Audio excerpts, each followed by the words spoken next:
Welcome to the deep dive. Let's kick things off today by looking at Emergent BioSolutions. PBS, right? Exactly. As of this morning, May 16th, 2025, their pre-market share price is sitting around $5.65. Okay. Now, here's where it gets, well, interesting. That low price comes with a price-to-sales ratio of just 0.29 Wow, that's low. and a price-to-book of about 0.64. So, for those of you keeping score, that immediately raises a pretty big question. Is it a bargain or a bust? Precisely. Are we looking at a genuinely undervalued company here, a real deep value opportunity, or could this just be a classic value trap? That's exactly the puzzle we're aiming to unpack for you today. We've gathered a pretty comprehensive set of information on Emergent BioSolutions, Inc., that's ticker EBS. They're a global life sciences company, and their focus is quite specific. Right, tackling major public health threats. Exactly that. We've got quite a stack of sources here. There's an executive summary for the overview, a value investing analysis, a deep company profile, some industry context. A financial performance review, even a sort of Buffett-style value assessment, and crucially, an analysis of how those 2025 U.S. tariffs might hit them, plus a full risk assessment. Yeah, quite a bit to get through. Our mission, really, in this deep dive is to sift through all this data and pull out the most critical insights. We want to help you understand the core value proposition of EBS. What's the potential upside, but also what are the key risks you absolutely need to be aware of? And just a reminder, all the sources we're drawing on today, they'll be listed in the description for you to check out yourself. Perfect. Okay, so let's start with the basics, understanding the business itself. Okay, so Emergent BioSolutions, they have a very clear mission statement: protect and save lives. That's their driving force. And how do they aim to do that? Well, they focus on a few key areas. First, these CBRNE threats, that's your chemical, biological, radiological, nuclear, and explosive stuff. Then there are emerging infectious diseases, and of course, the ongoing opioid overdose crisis. And structurally, how's the business set up to tackle these? They've got a few main segments. There's commercial products, which is mostly driven by Narcan nasal spray, the opioid overdose reversal drug. Everyone knows Narcan. Pretty much. Then there's the medical countermeasures segment, or MCMs. This is really vital for public health, things like vaccines and treatments for threats like anthrax, think biothrax, and smallpox, or Mpox, like their ACIM 2000 vaccine. Okay, and they used to have another arm, right? CDMO services? It did, yeah, Emergent BioServices. But it looks like strategically they're moving away from that now, de-emphasizing it. Which ties into this turnaround plan, I suppose. Exactly. That plan kicked off in 2024. The main goals are, well, to stabilize their financials, which have been shaky, and really focus on the core parts of the business that are profitable and fit that mission. And they brought in a new CEO to lead this. Yes, Joseph Papa. He was appointed specifically because he has this track record of leading turnarounds at other companies that were facing, let's say, significant challenges. Think Valent, which is now Bausch Health, and also Perrigo. All right, so experience matters here. But Emergent isn't exactly new to the game, are they? Not at all. Founded way back in 1998. Initially, their big focus was on biothrax, that anthrax vaccine we mentioned. Okay. And over the years, they grew quite a bit, actually, through some key acquisitions. That's how they brought in major products like ACAM 2000, Narcan, and Tembexa. And they've built strong government ties, too, right? Especially for those MCMs. Absolutely. Those long-standing partnerships with the U.S. government are fundamental to their medical countermeasures business. It's a huge part of their history and current operations. And alongside the turnaround, they've been shedding some assets. Yes, part of that streamlining effort. They've recently sold off their travel health business, the RSDL product line, that's a skin decontamination lotion, and even a couple of their manufacturing facilities in Baltimore, the Camden and Bayview sites. Okay, so really actively reshaping things. Definitely. It's all about focusing the portfolio. So, summing up Chapter 1, we have a company with a critical mission, clear segments, a major turnaround underway led by an experienced CEO, a long history in public health, strong government ties, but also actively changing its shape through divestitures. Now, let's dig a bit deeper into the management, particularly CEO Joseph Papa. His past seems pretty relevant here. It really does. His time at Valeant especially is worth looking at. He came into a company that was, frankly, drowning in debt and facing intense public and regulatory scrutiny. Right. And his playbook there involved significant debt reduction and selling off assets that weren't considered core to the business. Which sounds exactly like what Emergent needs, doesn't it? They've got debt, they've had quality issues, they need to refocus. It seems like a direct parallel in many ways. He was brought in for this kind of situation. But, there's always a but. The question with Valiant is, while he did manage the debt and divest assets, did those moves actually create sustainable long-term value for shareholders? Or was it more about putting out immediate fires? That's the critical question investors need to ask now about Emergent. Can he replicate the turnaround but also build lasting value this time? It's something to watch. Definitely. And beyond Papa's track record, Emergent itself has some baggage, some controversies to address. Yes, unfortunately. The manufacturing problems at their Baltimore Bayview facility, primarily between 2020 and 2021, were a major issue. It revolved around the production of COVID-19 vaccines for J&J and AstraZeneca. I remember that. It was messy. It was. There were findings of what were called materially misleading public statements about their production capabilities. They apparently didn't disclose significant quality control problems. Which led to regulatory action. It did. The FDA got involved, issued findings, and the SEC actually found a violation of securities law related to those misleading statements. Section 17A2 specifically. Serious stuff. I think I saw something maybe on Reddit about a $40 million settlement related to all that. That figure has been mentioned, yes. And ultimately, as we noted, they sold that Bayview facility. Syngene International bought it. Which, on one hand, gets rid of a problematic asset and maybe some reputational headache. True. It addressed immediate risks, probably brought in some cash. But the flip side is they lost manufacturing capacity, right? In-house capacity. That's the trade-off. They lost a significant chunk of their internal capability for making drug substances. Now they're reliant on Syngene, an external partner, for that. Which introduces new risks. Supply chain, quality oversight by a third party. Exactly. It changes their operational risk profile. Now, the company has publicly committed to fixing these legacy, legal, and quality issues. They say they're strengthening their systems. That'll be crucial to monitor. Okay, so we understand the business, the CEO's background, the past challenges. Let's pivot to the numbers. Financial health. Does the current picture support this deep value idea? Well, going back to that market snapshot from May 16th, those low valuation multiples are certainly eye-catching. Share price, $5.65, market cap around $306 million. Tiny for a company with their history. Relatively, yes. And that price to sales of 0.29 and price to book of 0.64, it means you're paying very little for each dollar of sales or book value compared to, well, many other companies.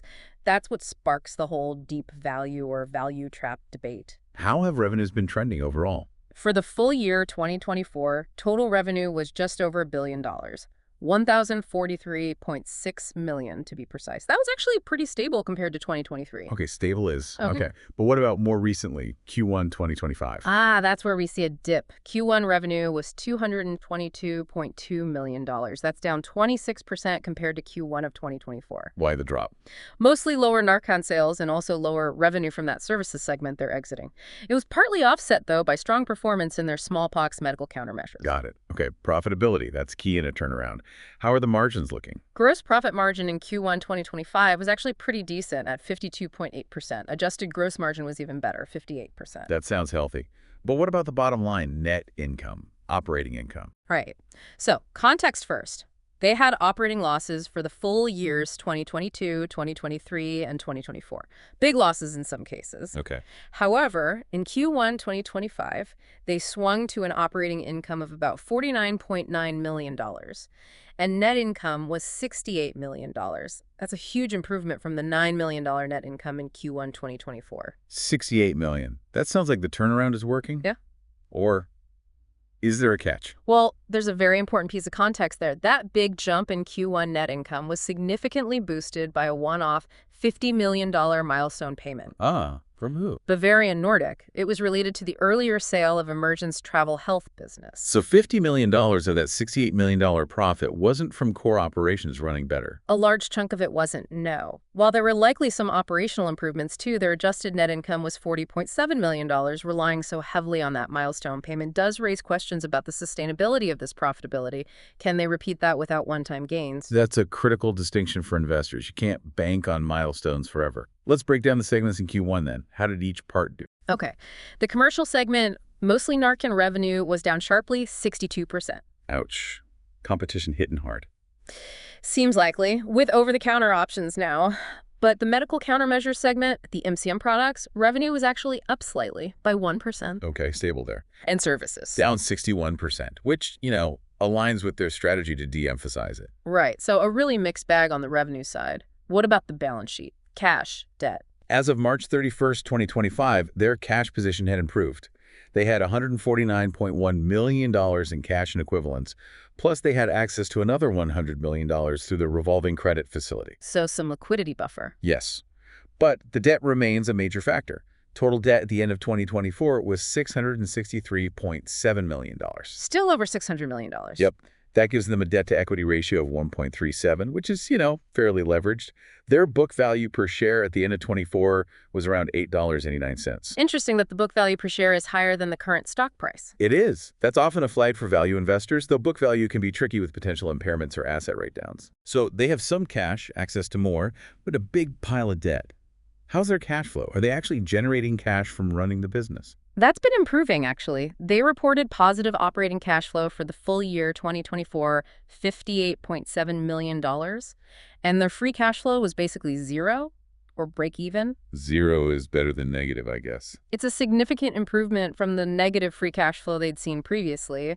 And another positive sign, their capital expenditures, their spending on equipment and facilities, was way down in Q1 2025. That helps conserve cash. And didn't they also announce they were buying back shares? They did. A $50 million share repurchase program announced in Q1 2025. Interesting choice. Buying back stock when you have that much debt and you're in a turnaround. It signals confidence, perhaps, or maybe they see the shares as deeply undervalued. But you're right, it's a capital allocation decision that depends heavily on consistently generating that free cash flow going forward to support both debt reduction and buybacks. Okay, that gives us a solid grasp on the financials, the good, the bad, and the one-time boosts. Let's shift focus now to how the market sees EBS. What's the general sentiment out there? It's actually quite interesting because you see a real split. On one side, you have Wall Street analysts. Generally, their ratings lean towards buy. Oh, really?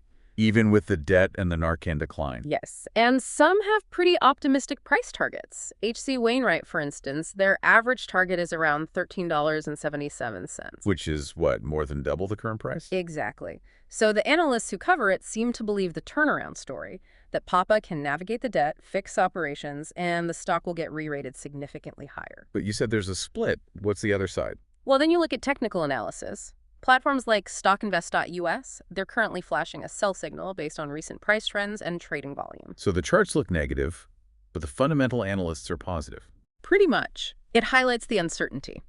Technicals often reflect shorter-term momentum and sentiment, while the analysts are likely taking a longer view on the turnaround potential and underlying asset value. How does EBS stack up against peers, valuation-wise? You mentioned SIGA Technologies earlier. Right. Comparing those key multiples, price to sales and price to book, EBS is trading at lower levels than SIGA. Which could mean? It could mean it's undervalued relative to a comparable company. Or it could mean the market is applying a bigger discount to Emergent because of its specific risks, the debt, the past controversies, the Narcan pressure. That lower valuation reflects higher perceived risk. Back to the value trap question again. It always comes back to that. What about insiders? The people running the company, are they buying shares?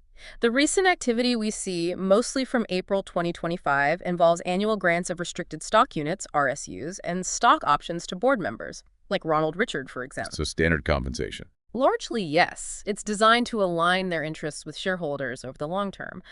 But, it's not the same strong signal as an executive or director going into the open market and buying a significant amount of stock with their own money. We're not seeing much of that in the recent data. Okay, fair enough. Let's quickly touch on ownership. Who actually owns EBS? Well, the main piece of data we have is the number of shares outstanding. As of late February 2025, it was about 54.3 million shares. And specific big holders, institutions, funds. Unfortunately, the sources we have for this dive didn't go into that level of detail on the major shareholders. So beyond the total shares, we can't say much more right now. Understood. Okay, let's pull everything together now. A risk assessment seems like the right way to synthesize all this. Maybe using a SWOT framework, strengths, weaknesses, opportunities, threats. Sounds good. Let's start with strengths. What are Emergent's core advantages? Well, number one has to be their established position, right? They're a key supplier of critical medical countermeasures, especially to the U.S. government. That's a big strength. Definitely. And they have specialized, complex manufacturing capabilities. Think AM2000. Not just anyone can make that stuff. Plus, they already have regulatory approvals for these vital MCM products. That's a barrier to entry. Okay, clear strengths. Now, the weaknesses. We've hit on some already. Yeah, the big one is that high debt load. It creates financial risk, limits flexibility. And the past manufacturing compliance issues. That damaged their reputation, could lead to more scrutiny. Absolutely. Then there's the intense competition for Narcan, especially now with OTC versions. That's a major headwind for their commercial segment. Plus, that reliance on milestone payments we saw in Q1 profits makes earnings quality questionable. Right. Sustainability is key. And don't forget potential single-source supplier risks for critical components. That adds supply chain vulnerability. Okay, quite a list of weaknesses. What about opportunities? Where's the potential upside? Well, the overall market for biodefense and pandemic preparedness is growing. That's a tailwind for their core MCM business. Governments are definitely more focused on that now. For sure. And then there's the turnaround itself. If PABA can successfully execute the plan, stabilize things, pay down debt, that's a huge opportunity for the stock. And new products. Yes, things like Cloxido, their higher dose naloxone nasal spray. That offers a chance to diversify and maybe strengthen their commercial side beyond just Narcan. Okay, strengths, weaknesses, opportunities. Now the threats. What could really derail things? Government contracts are always uncertain. Funding priorities can change. Contracts might not get renewed. That's a constant risk for their MCM business. Competition too, right? Not just for Narcan. Exactly. Competition is increasing in the biodefense space generally. Bigger pharma companies might get more interested. Patent expirations are a threat. We're seeing that play out with Narcan already. And the risk of future manufacturing problems, given the past. You can't ignore it. They need to prove their quality systems are robust now. Technological disruption is always a threat in life sciences, and geopolitical instability could impact demand or supply chains. And finally, those 2025 U.S. tariffs we mentioned earlier. Let's unpack that threat a bit more. Okay. Management seems to think their core MCM business is relatively shielded. Why? Because a lot of it is manufactured in North America, compliant with the USMCA trade agreement. So the direct hit might be limited there, but vulnerabilities could exist for components or raw materials they source from, say, the European Union, which might be used in other products, including Narcan. That could raise costs. and indirect effects. Yeah, the tariffs could cause broader inflation across their supply chain, even if not hitting them directly. And another angle, China. They've reportedly put a huge 125% tariff on U.S. pharma exports. How does that affect Emergent? Well, Emergent does have international sales for its MCMs, about $91 million in Q1 2025 alone. If those sales to China or potentially other regions get hit by retaliatory tariffs, that could hurt revenue. So it's not entirely straightforward, even if the U.S. government business is mostly protected. Okay, that SWOT analysis really clarifies the landscape. Lots of moving parts. So after this whole deep dive, what's your sort of brief concluding take on Emergent? Well, in summary, EBS definitely presents a complex picture for value investors. You've got these really low valuation multiples screaming potential bargain. Right, the hook that got us started. Exactly. But that potential comes bundled with significant risks. Can they actually execute this turnaround? Can they handle that big debt load? Can they navigate the competitive pressures, especially for Narcan? Those are huge questions. And Q1 showed some promise, but with that big asterisk next to the profit number. Precisely. That $50 million milestone payment clouds the picture of underlying operational improvement. Sustainability is the absolute key word here. And yeah, the tariffs remain a potential, if maybe secondary headwind to keep an eye on. So we've covered the business, the management, the financials, the risks, the sentiment. But boiling it all down, what's the one thing, the single most critical factor that you think could truly change the game for Emergent BioSolutions? What should investors be laser focused on? Okay, the crucial element, the thing to watch above all else, I believe, is their ability to consistently generate free cash flow. Okay.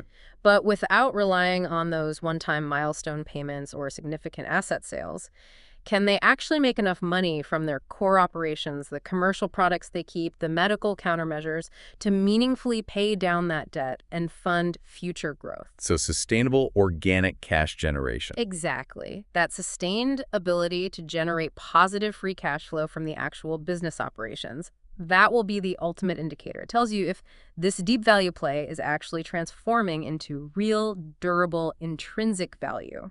That's the signal to watch for. That's the great point to focus on. Now, if you found this deep dive valuable and you want to stay on top of complex company situations like this one at Emergent BioSolutions. Then make sure you subscribe to the Stock Analytics AI YouTube channel. We do these deep dives regularly. Absolutely. And just a quick reminder for everyone listening, this analysis, it's based on the information we had available as of May 16th, 2025. It also incorporates analysis that might use AI tools. And importantly, this isn't investment advice. Not at all. Always do your own thorough, independent research before making any investment decisions.